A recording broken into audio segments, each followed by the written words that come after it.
A warm hello. My name is Lynn, and I worship, among others, here at Water Street Church. I was asked to share a midweek devotional, and it is my honor to do so today. I've often been blessed myself by these Wednesday pauses, as they are a touch point in my life as a Christian, exactly halfway between the Sunday past and the upcoming Sunday, which I call the sweet spot. You may have seen a variety of folks sharing on this platform. We all share a common purpose, which is to share what it means to live in the reality of grace that is freely given to us as sinners from our Savior Jesus Christ. We are in the time of Lent on the Christian calendar, and in the next week we will be celebrating Easter.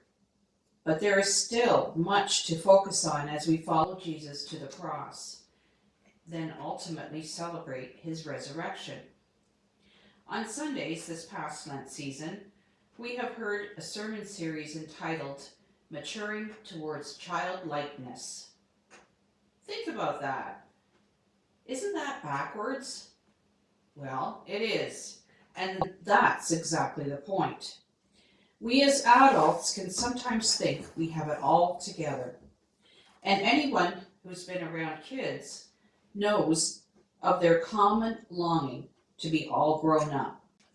How many of you love to watch kids at play, or babies just being their delightful selves? You can't take your eyes off them.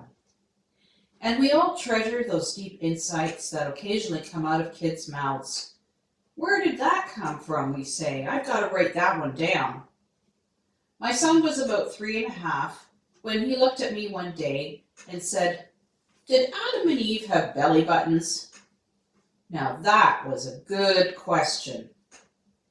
When we become childlike in our pondering and questioning, things are revealed to us in new ways, and they're so amazing. Therein lies moving towards a maturity of faith. Now, how does this relate to the time of crucifixion? As I reflected on this, I read each of the accounts of Easter in the Gospels of Matthew, Mark, Luke, and John. And woven together, I was able to form a bit of a different picture than what I originally thought. The place of crucifixion. It's listed as Skull Hill. This place was right next to the road where there was a lot of traffic. A common thoroughfare, say like Wyndham Street in downtown Guelph. It was also just on the edge of the city, and its very name suggests that it is where brute justice was carried out. There were many people there, soldiers, teachers of the law, Jewish religious leaders, fellow prisoners, high priests, and then there were people just passing on the road who may not even have known what was going on that day. But then there were those bystanders. You know, the kind of people who rubberneck. I imagine these as people who just wanted to get a look-see, that they might have been recognized later on in history when a crowd gathered to watch a public hanging of a criminal.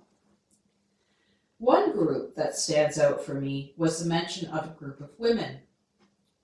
4 are mentioned by name, including Mary, Jesus' mother, and Mary Magdalene. In Matthew 27:55 and 56, in the Message version of the Bible, we read, "There were also quite a few women watching from a distance, women who had followed him from Galilee in order to serve him." Wow!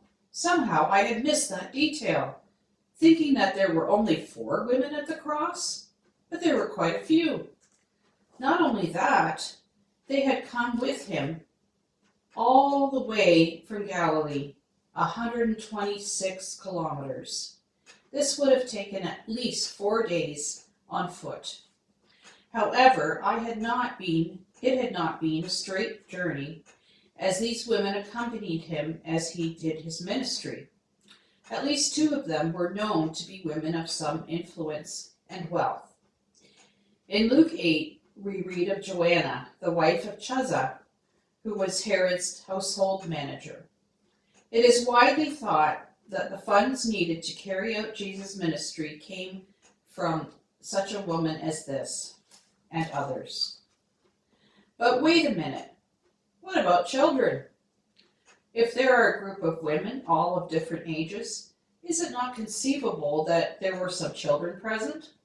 Perhaps the women were standing watching from a distance for that reason.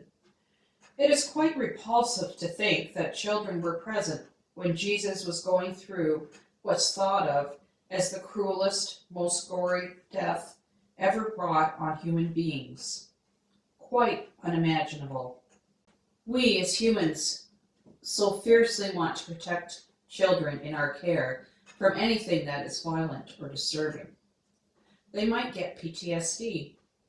Even the adults there could have suffered with that affliction, unless we remember that it was our sin that put him on the cross, that he was, as the ancient prophet Isaiah wrote, bruised for our iniquities. But we do not leave it at the cross. The story was not finished there. Jesus rose from the dead victorious. He paid the price once and for all, for you and for me. I like to think that, as these children grew up, their families recounted the story of that terrible day, never leaving out the ending of the resurrection. And that those children helped spread the word.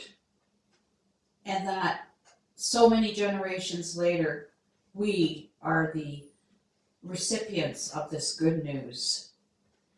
May your faith bubble up and grow into childlikeness. Thank you for listening.